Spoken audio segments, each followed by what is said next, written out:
Apartheid was a system of institutionalized racial segregation that divided the whites from people of color in South Africa from 1948 to 1994. Although racial segregation had long been in practice in South Africa, the term apartheid was first used in 1948 to describe the segregation policies adopted by the white minority government National Party. During the apartheid, the government separated residents into 4 races: blacks, whites, colored, and Indians. Among them, whites had the most authority and held the better habitation, education institution, and of course, better medical resources. Those unequal treats and regulation made the people outraged. Over the years, resistance to apartheid within South Africa took many forms, from non-violent demonstrations, protests, political actions, and eventually to armed resistance.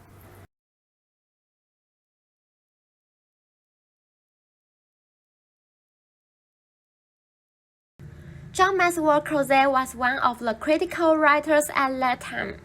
Being the winner of the Nobel Prize in Literature, Coetzee is good at using allegory, black humor, and stream of consciousness narrative techniques to elaborate the people's lives under the apartheid. The book Waiting for the Barbarians describes, during an unspecific time and place, the old magistrate has administrated the affairs of a tiny fountain settlement, ignoring the impending war between the barbarians and the empire, which he served. One day, an interrogation as per Colonel Joe arrives. The magistrate witnessing how his chief abused the barbarians, and he starts to pity a blind and lame barbarian girl. The story tells about the experience of the empire's crusade against the barbarians and bring out issues such as imperialism, colonial culture, racial estrangement, and clashes of civilizations.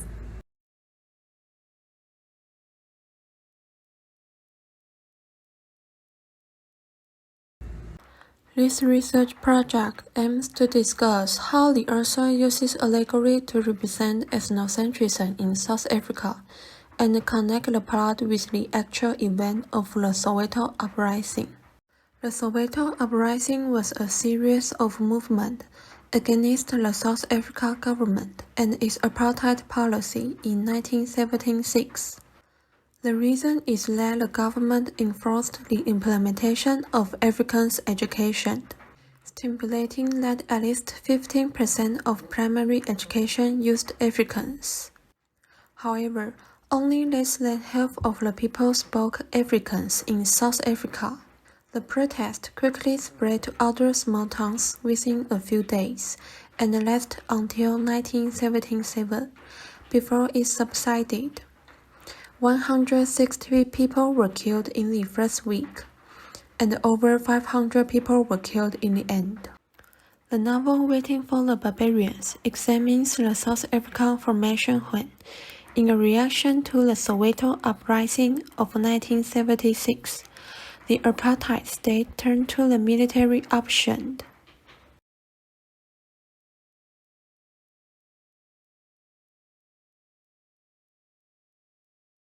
The research project is separated into 4 parts: ethnocentrism, cultural conflict, divided identity, and human rights. Ethnocentrism is a basic attitude expressing the belief that one's ethnic group or one's own culture is superior to other ethnic groups or cultures, and that one's cultural standards can be applied in a universal manner. Owing to this kind of superiority, it is easy for people to stereotype humans from different races or attach labels to others. The first part of this article analyzes the ethnocentrism in the novel and brings up Rousseau's theory of noble savage. The second part deals with cultural conflict from the different perspective of the narrator and the barbarians. Explores the duality of civilization and uncivilization. The third part implies a sociological viewpoint to discuss the narrative's changing and the divided identity in modern society. And in the last part, as mentioned, the Universal Declaration of Human Rights many times to examine the missing human rights in this story and arouses people's attention to this fundamental right.